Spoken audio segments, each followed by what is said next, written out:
sport car collectors. In today's video, me and my dog are at the park, and I would like to share a few of my earliest Hall of Fame cards I picked up cheap. I try to keep all my purchases under $10. The least expensive was $2 and the most expensive was $9. Of these cards, I've only witnessed 3 of these players.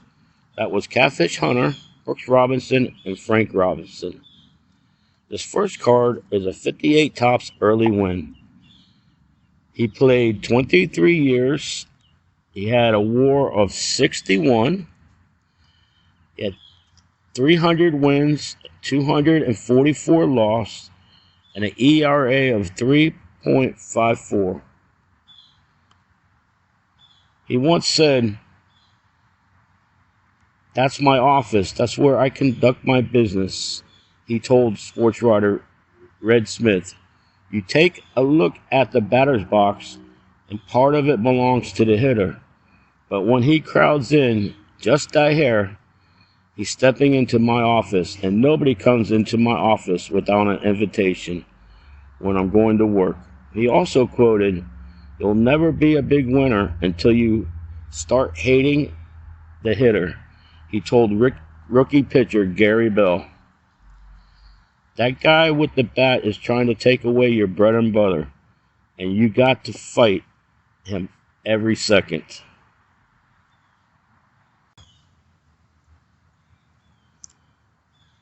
Next card is a 59 Topps Richie Ashburn.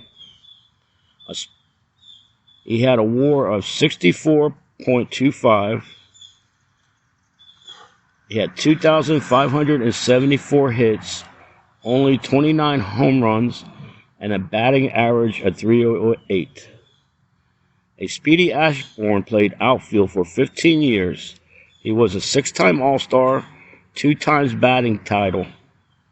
In '58, Ashburn won his second batting title with a .350 average, edging his center field rival of San Francisco Giants, Willie Mays.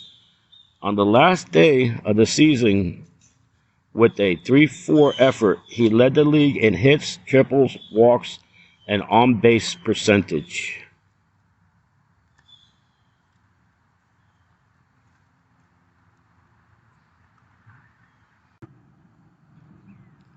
This next card is a 60s Topps Luis Aparicio.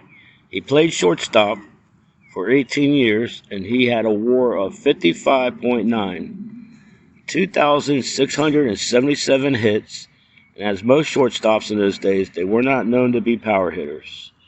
He had 83 home runs and a batting average of .262. He won Rookie of the Year in '56. He was also a 13-time All-Star.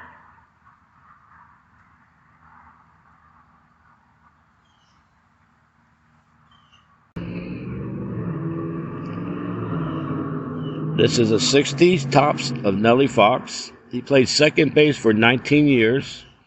He was MVP in '59 and a 15-time All-Star. He had a WAR of 49.4, 2,663 hits, and 35 home runs, and batting average of .288. Yogi Berra said in New York Sunday News, quote, "Nellie Fox, that little son of a gun, he's always on base and was a great hit and run man. He sprayed hits all over us," unquote. As a hitter, Fox had an amazing ability, making contact with the ball, struck out only once in every 48 plate appearances during his career, and never more than 18 times in a season.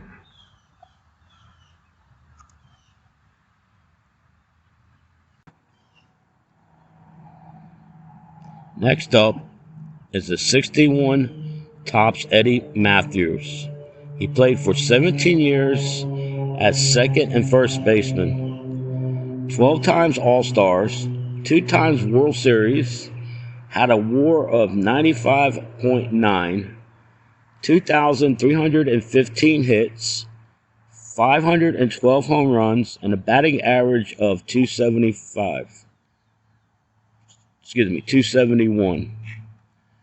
Arguably one of the greatest third basemen. He was one of the toughest men in the National League and drew almost more attention for his fighting prowess as for his hitting. In August 1960, Frank Robinson of the Cincinnati Reds slammed into Eddie at third, and he received several blows to his face from Matthews. Eddie hit him with 3 punches that not even Muhammad Ali could have stopped, recalled teammate Warren Spahn years later.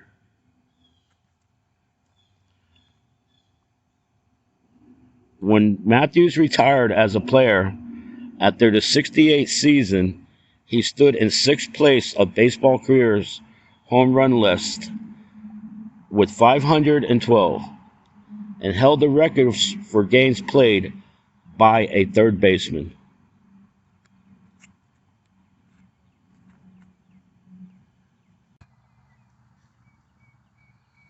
This next card I want to show you is a 63 Robin Roberts. He played for 19 years, was a 7-time All-Star. 52 and 55, he was Player of the Year. He had a WAR of 86.1, 286 wins, 245 lost. Robin Roberts was one of the last of his breed of pitchers who completed ball games. In fact, he led the league in complete games 5 times and recorded 305 complete games in his career. From July of 52 until June of 1953, he completed a remarkable 28 games in a row. He also led the league in innings pitched 5 times, led by 346 and 2/3 innings in 1953. From 1950 through 1955, Roberts averaged 323 innings pitched and 27 complete games while winning 20 or more games each year.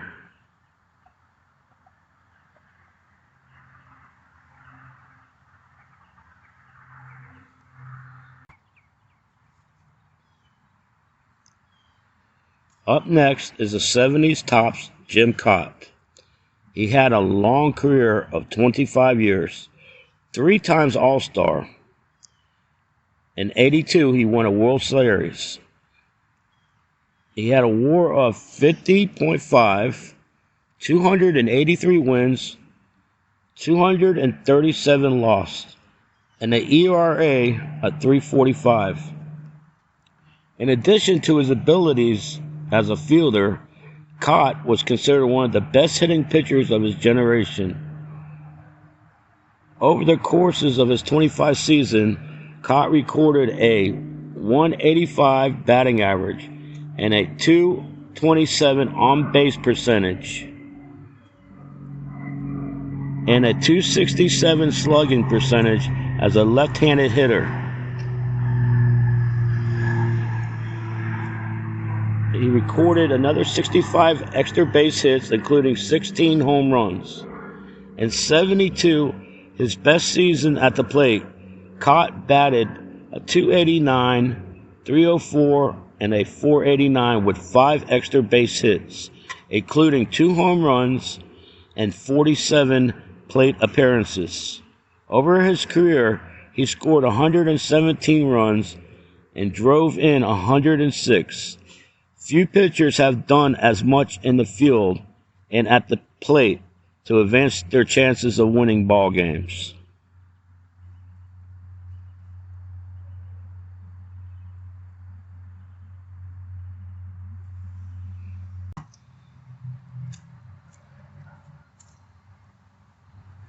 Next up is the '72 Frank Robinson. He played first base and outfield for 21 years. Winner of many awards, 2 times MVP Rookie of the Year, Triple Crown, 14 times All-Star, World Series, Gold Glove, MVP, batting title, an All-Star MVP. Robinson was a driving force of the Baltimore team. He won 3 American League pennants and a 70 Series title from 69 to 71, averaging 106 wins per season over 3 years. And in 1981, Robinson became the first black manager of the National League, with San Francisco Giants hired him to replace Dave Bristol. He also managed the Orioles, Montreal Expos, and the Washington Nationals. This is probably one of my favorite cards in the collection. As you can see, Johnny Bench and Willie Mays looking up in the stands for that foul ball. It's a 73 Topps. Willie played first base and left field for 22 years. He has won an MVP, 6-time All-Star, plus he has won an All-Star MVP, and was Player of the Year in 1969. McCovey is one of the only 29 players in baseball history to date to have appeared in Major League Baseball games in 4 decades. McCovey was the best and most feared hitter in baseball. He was known not for long towering home runs that he could certainly hit one of those when the mood struck, but for vicious line shots that imperiled first baseman, second baseman, and base runners, not to mention patrons in the distant right field stands. Longtime Dodger manager Walter Alston, who saw McCovey more than he would like, noted McCovey didn't hit any cheap ones. When he belts a home run, he does it with such authority it seems like an act of God. You can't cry about it. Reds manager Sparky Anderson, among the many pet managers who often chose to walk the slugger, reasoned if you pitch to him, he'll ruin baseball. He hit 80 home runs. There's no comparison between McCovey and anybody else in the league.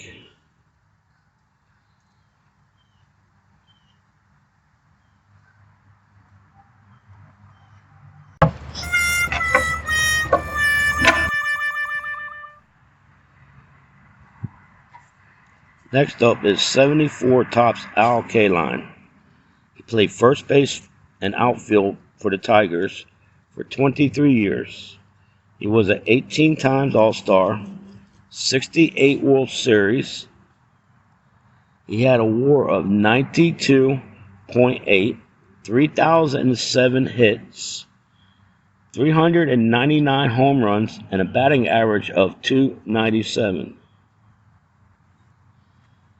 By 1955, at age 20, he became the youngest player to win a batting title when he hit a .340 average. That same year, the youngster became only the 4th American League player to hit 2 home runs in a single inning.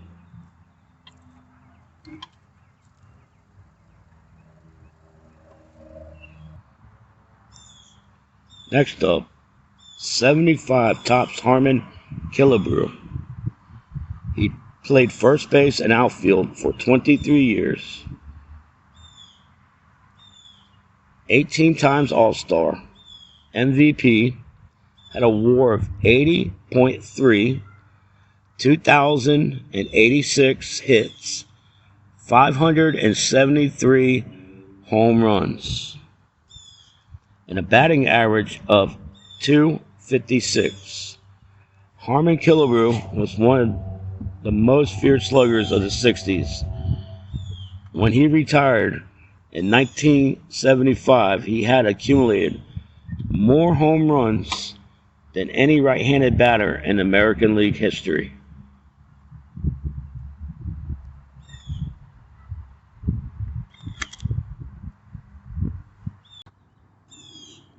Next up is Brooks Robinson, and I'm going to show you 3 of his cards. He is one of my favorite players that I've seen play. It's a 75 tops, a 76 tops, which is always funny because it looks like the sun's directly in his eyes, and a 77 tops. But I love the 75. Robinson remains a revered and best defensive third baseman of all time, and with good reason. His 16 Gold Glove awards at the position are the most any position player has had in baseball history. In '57, he received an MVP. He was an 18-time All-Star. He had a WAR of 78.5, 2,848 hits, 268 home runs, and a batting average of .267.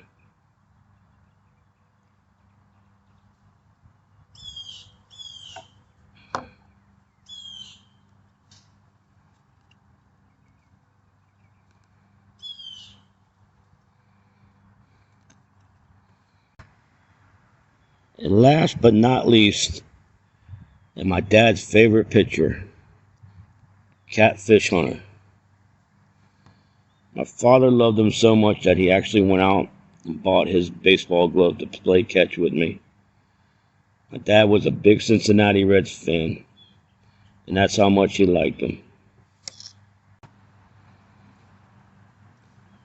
Thanks for sticking around. Until next time, take care, and peace be upon you.